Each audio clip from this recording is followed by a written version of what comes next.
Hello, good morning, जोहार। मैं संजय और आप देख रहे हैं न्यूज़ झारखंड। चलिए जानते हैं आज की मुख्य 25 बड़ी खबरों को। पहली बड़ी खबर की बात को दो स्टूडेंट्स के लिए हॉस्टल निर्माण पर फोकस। पढ़ाई लिखाई करने वाले बच्चों को हर सुविधा उपलब्ध कराने के लिए सरकार गंभीर। खासकर हॉस्टल निर्माण पर राज्य सरकार का फोकस है ताकि स्टूडेंट को कोई परेशानी ना हो। यह बातें सीएम हेमंत सोरेन ने सोमवार को कही है। वह अनुसूचित जनजाति, अनुसूचित जाति, अल्पसंख्यक एवं पिछड़ा वर्ग कल्याण विभाग के वित्तीय वर्ष 2021-22 की प्रगति 2022-23 की कार्य योजना की समीक्षा कर रहे थे। मौके पर उन्होंने अधिकारियों को जरूरी दिशा निर्देश दिए। वहीं मुख्यमंत्री रोजगार सृजन योजना का लाभ अधिक से अधिक लोगों को देना है।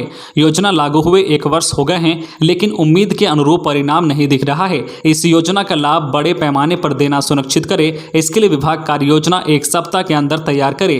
प्री मैट्रिक और पोस्ट मैट्रिक छात्रवृत्ति सभी को समय पर मिलनी चाहिए। यह बातें मुख्यमंत्री हेमंत सोरेन ने कही है। मुख्यमंत्री रोजगार सृजन योजना के प्रति लोग को जागरूक हेतु जो है पंचायत भवन और आंगनबाड़ी केंद्रों में जो है पोस्टर लगाने का निर्देश मुख्यमंत्री ने दिया है। अगली बड़ी खबर की बात करो। झारखंड में 4 दिनों तक गर्मी से राहत नहीं। गर्म पछुआ हवा के बहाव का झारखंड के विभिन्न इलाकों में सोमवार को भी असर दिखा। निचले स्तर पर गर्म हवा का बहाव होने से पश्चिमी सिंहभूम, कोडरमा, गिरिडीह और पलामू प्रमंडल की मेदिनीनगर, गढ़वा, चतरा में लू चलने की स्थिति बनी रही। राजधानी रांची में भी कहीं कहीं लू चलती रही। मौसम विज्ञान केंद्र से मिली जानकारी के मुताबिक पिछले 24 घंटे में सबसे अधिक उच्चतम तापमान गोड्डा जिला में 42.9 डिग्री सेल्सियस रहा। बताया गया है कि आज मंगलवार को भी राज्य के कई इलाकों में लू की स्थिति बनी रहेगी। इस दौरान मौसम शुष्क और आसमान साफ रहेगा। उमस भरी गर्मी से आने वाले 4 दिन तक आमजन को राहत नहीं मिलेगी। हालांकि 30 अप्रैल को बंगाल की खाड़ी में बन रहे सिस्टम के प्रभाव से झारखंड के कुछ इलाकों में मेघा गर्जन के साथ हल्की बारिश होगी, जिसके बाद आमजनों को थोड़ी गर्मी से राहत मिल सकती है। अगली बड़ी खबर की बात करो। पंचायत चुनाव में ओबीसी आरक्षण पर सुप्रीम कोर्ट में 4 मई को होगी सुनवाई। पंचायत चुनाव में ओबीसी को आरक्षण नहीं देने के मामले पर सुप्रीम कोर्ट में 4 मई को विस्तृत सुनवाई होगी। सोमवार को 3 जजों की बेंच ने 4 मई को सुनवाई की तिथि निर्धारित करते हुए सभी पक्षों को अपना विस्तृत शपथ पत्र दाखिल करने का निर्देश दिया है। इस दिन ओबीसी आरक्षण और अन्य जो है कानूनी पहलुओं पर विस्तार से सुनवाई होगी। इसके लिए सभी पक्षों को पूरी तैयारी के साथ मौजूद रहने का निर्देश दिया गया है। इधर सरकार ने अपना विस्तृत पक्ष दाखिल कर दिया है। इस पर अदालत ने प्रार्थी चंद्र प्रकाश चौधरी समेत अन्य पक्षों को अपना जवाब दाखिल करने का निर्देश दिया है। अगली बड़ी खबर की बात करो। झारखंड पंचायत चुनाव के तीसरे चरण की अधिसूचना जारी। झारखंड में 4 चरणों में होने वाले पंचायत चुनाव के तीसरे चरण की अधिसूचना सोमवार को जारी कर दी गई है। चुनाव अधिकारी ने इसकी जानकारी दी है। राज्य चुनाव आयोग के सचिव राधेश्याम प्रसाद ने बताया है कि अधिसूचना संबंधित जिलों के जिला चुनाव अधिकारियों द्वारा जारी की जाती है। उन्होंने बताया है कि इसके साथ ही 19 जिलों के 70 प्रखंडों में नामांकन पत्र भरने की प्रक्रिया शुरू हो गई है। प्रसाद ने बताया है कि नामांकन दाखिल करने का समय सुबह 11 बजे से दोपहर 3 बजे तक है। उन्होंने बताया है कि तीसरे चरण में पर्चा दाखिल करने की आखिरी तारीख 2 मई है, जबकि नाम वापस लेने की आखिरी तारीख 7 मई है। तीसरे चरण में 24 मई को जो है 1047 पंचायतों में मतदान होगा और 31 मई को मतगणना होगी। खबरों में आगे बढ़ने से पहले आपसे रिक्वेस्ट है कि अगर आप चैनल को सब्सक्राइब नहीं किए हैं तो प्लीज चैनल को सब्सक्राइब करके बेल आइकन प्रेस कर दे, जिससे आपको झारखंड की हर छोटी बड़ी खबर का अपडेट आप तक पहुंचता रहे। चलिए बढ़ते हैं खबरों की ओर। अगली बड़ी खबर की बात करो। झारखंड के पूर्व राज्यपाल के शंकर नारायण के निधन पर राज्यपाल रमेश बैस व सीएम हेमंत सोरेन ने दी श्रद्धांजलि। झारखंड के पूर्व राज्यपाल व कांग्रेस के वायोवृद्ध नेता के शंकर नारायण का निधन हो गया। वे 89 साल के थे। केरल के पलक्कड़ स्थित आवास पर रविवार को उनका निधन हो गया। बताया जा रहा है कि के शंकर नारायण करीब 1.5 वर्ष से अस्वस्थ थे। झारखंड के राज्यपाल रमेश बैस व मुख्यमंत्री हेमंत सोरेन ने उनके निधन पर शोक व्यक्त किया है और श्रद्धांजलि अर्पित की है। उन्होंने कहा है कि पूर्व राज्यपाल के शंकर नारायण को उनके राजनीतिक व सामाजिक योगदान के लिए हमेशा याद किया जाएगा। झारखंड के राज्यपाल रमेश बैस ने कहा है कि के शंकर नारायण झारखंड समेत कई राज्यों के राज्यपाल रहे थे। वे जाने माने राजनेता थे। उनके निधन का समाचार सुनकर दुखी हूँ। वही झारखंड के सीएम हेमंत सोरेन ने पूर्व राज्यपाल के शंकर नारायण के निधन पर शोक व्यक्त किया है। उन्होंने कहा है कि लोक सेवा और राजनीतिक में उनके योगदान को हमेशा याद किया जाएगा। ईश्वर दिवंगत आत्मा को शांति शांति दे और परिजनों को दुख सहन करने की शक्ति दे। अगली बड़ी खबर की बात करें तो झारखंड में सरकारी नर्स के लिए 370 पदों पर भर्तियां। अगर आप झारखंड में सरकारी नर्स बनना चाहते हैं तो आपके लिए अच्छी खबर है। ताजा रिपोर्ट के मुताबिक झारखंड में सरकारी नर्स के 370 पदों पर भर्तियां निकली है। ये भर्तियां झारखंड कर्मचारी चयन आयोग के द्वारा निकाली गई है। जो लोग यह नौकरी करना चाहते हैं वो प्रकाशित नोटिफिकेशन को पढ़ें और ऑनलाइन के द्वारा आवेदन करें। ऑनलाइन आवेदन करने की प्रारंभिक तिथि 2 मई जबकि अंतिम तिथि 31 मई 2022 तक निर्धारित किया गया है। इन पदों पर आवेदन करने के लिए उम्मीदवारों के पास बीएससी नर्सिंग ग्रेजुएट डिग्री आदि होना चाहिए। भर्ती नोटिफिकेशन के अनुसार इन पदों पर उम्मीदवारों का चयन एग्जाम में प्रदर्शन के अनुसार किया जाएगा। आप अधिक जानकारी के लिए और आवेदन करने के लिए www.jssc.nic.in पर जा सकते हैं। अगली बड़ी खबर की बात को पलामू में पंचायत चुनाव, झारखंड बिहार सीमा पर नक्सलियों के खिलाफ शुरू होगा अभियान। इंटर स्टेट बैठक में हुआ निर्णय, झारखंड बिहार सीमा पर नक्सलियों के खिलाफ बड़ा अभियान शुरू किया जाएगा। इस अभियान में झारखंड और बिहार में तैनात सीआरपीएफ और अन्य बल लगाए जाएंगे। पंचायत चुनाव को लेकर सोमवार को पलामू के हरिहरगंज में इंटर स्टेट बैठक हुई। पलामू में पंचायत चुनाव को लेकर झारखंड बिहार सीमा पर नक्सलियों के खिलाफ ऑपरेशन शुरू होगा। इसको लेकर इंटर स्टेट बैठक हुई। इस बैठक में पलामू, चतरा, बिहार के गया और औरंगाबाद के टॉप पुलिस अधिकारी शामिल हुए। इस बैठक में आपसी समन्वय बनाकर झारखंड बिहार सीमा पर बड़ा नक्सल अभियान शुरू करने का निर्णय लिया गया है। इस बैठक में इंटर स्टेट बॉर्डर पर 9 जगहों पर इंटर स्टेट चेक पोस्ट बनाने का निर्णय लिया गया है। वही पंचायत चुनाव को शांतिपूर्ण करवाने के लिए दोनों राज्यों के अधिकारी ने कई योजनाएं तैयार किया है, जिससे इस दौरान असामाजिक तत्वों को चुनाव प्रक्रिया से दूर रखा जाए और शांतिपूर्ण तरीके से जिला में मतदान कार्य संपन्न कराया जाए। अगली बड़ी खबर की बात को नशे के सौदागरों के खिलाफ चतरा पुलिस का अभियान, 20 लाख के ब्राउन शुगर और अफीम के साथ 3 तस्कर गिरफ्तार। चतरा जिले में सक्रिय अफीम तस्करों के विरुद्ध पुलिस की कार्रवाई लगातार जारी है। यही वजह है कि पुलिस को लगातार इसमें सफलता भी मिल रही है। चतरा पुलिस को एक और बड़ी कामयाबी हाथ लगी है। एसपी राकेश रंजन को मिली गुप्त सूचना के आधार पर जो है लावागढ़ा गांव से करीब 20 लाख रुपए के अफीम की खेप और ब्राउन शुगर के साथ 3 पेशेवर तस्करों को गिरफ्तार किया गया है। एसडीपीओ अविनाश कुमार के नेतृत्व में गठित सदर थाना पुलिस की स्पेशल टीम ने यह कार्रवाई की है। गिरफ्तार तस्करों के पास से 5 किलो 250 ग्राम अवैध जो है गीला अफीम, 535 ग्राम ब्राउन शुगर, तस्करी में प्रयुक्त जो है इलेक्ट्रॉनिक मापतौल मशीन, मोटरसाइकिल और विभिन्न कंपनियों के 3 मोबाइल फोन जब्त किए गए हैं। अगली बड़ी खबर की बात करें तो झारखंड के राज्यपाल से मिले सत्ताधारी दलों के नेता, कहा सरकार को अस्थिर करने के लिए बीजेपी फैला रही भ्रम। झारखंड की राजनीति में सत्ताधारी दलों और बीजेपी के बीच शाह और मात का खेल चल रहा है। सोमवार को दोपहर में पूर्व मुख्यमंत्री रघुवर दास ने मुख्यमंत्री हेमंत सोरेन पर कई जो है आरोप लगाए हैं। वही शाम को झारखंड मुक्ति मोर्चा, कांग्रेस और राष्ट्रीय जनता दल का प्रतिनिधिमंडल राजभवन पहुंचा और राज्यपाल रमेश बैस से मुलाकात की और कहा है कि बीजेपी राज्य में सरकार को अस्थिर करने के लिए बेवजह भ्रम फैला रही है। प्रतिनिधिमंडल में शामिल नेताओं ने कहा है कि ऑफिस ऑफ प्रॉपर्टी का जो आरोप मुख्यमंत्री पर लगाया जा रहा है वह पूरी तरह से गलत है। इस मुद्दे को लेकर बीजेपी राजनीतिक रोटी सेक रही है और राज्य की जनता के बीच भ्रम फैला रही है। राज्यपाल ने आश्वासन दिया है कि कोई भी कार्रवाई कानून के दायरे में रहकर की जाएगी। अगली बड़ी खबर की बात तो बोकारो स्टील प्लांट के सामने धरना दे रहे विस्थापितों पर लाठीचार्ज।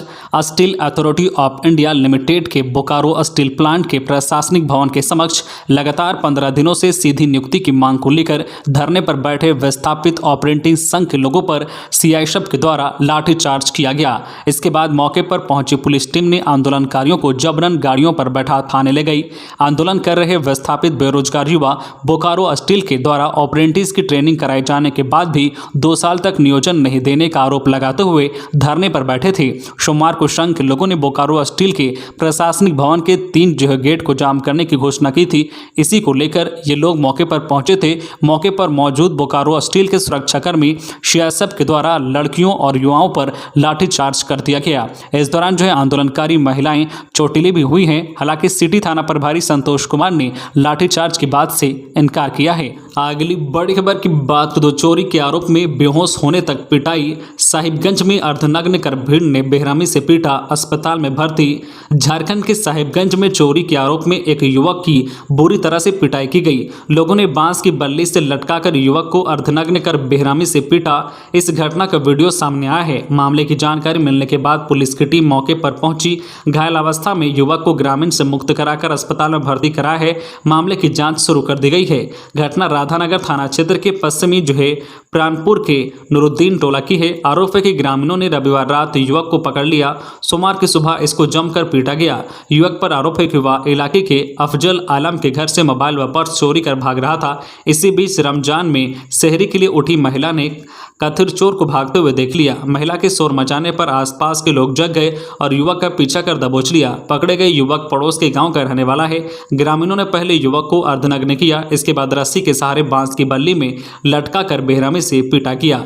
ग्रामीणों का दावा है कि युवक के पास से चोरी का मोबाइल व अन्य सामान बरामद हुआ है। अगली बड़ी खबर की बात करें तो देवघर त्रिकुट पहाड़ रोपवे हादसा, झारखंड हाईकोर्ट का सिम्पर व बीआईटी मेसरा को प्रतिवादी बनाने का निर्देश। झारखंड के देवघर जिले के त्रिकुट पहाड़ रोपवे हादसे मामले में झारखंड हाईकोर्ट ने स्वतः संज्ञान से दर्ज जनहित याचिका पर सोमवार को सुनवाई की।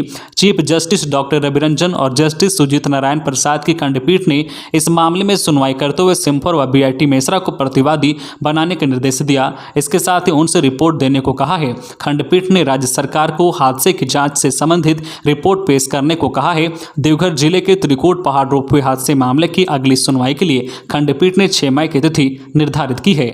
अगली बड़ी खबर की बात करें तो मलेशिया में फंसे 10 मजदूरों की वतन वापसी, आज परिजनों में खुशी। मलेशिया में फंसे गिरिडीह समेत झारखंड के अन्य जिलों के 10 मजदूरों की वतन वापसी आज मंगलवार 26 अप्रैल को होगी।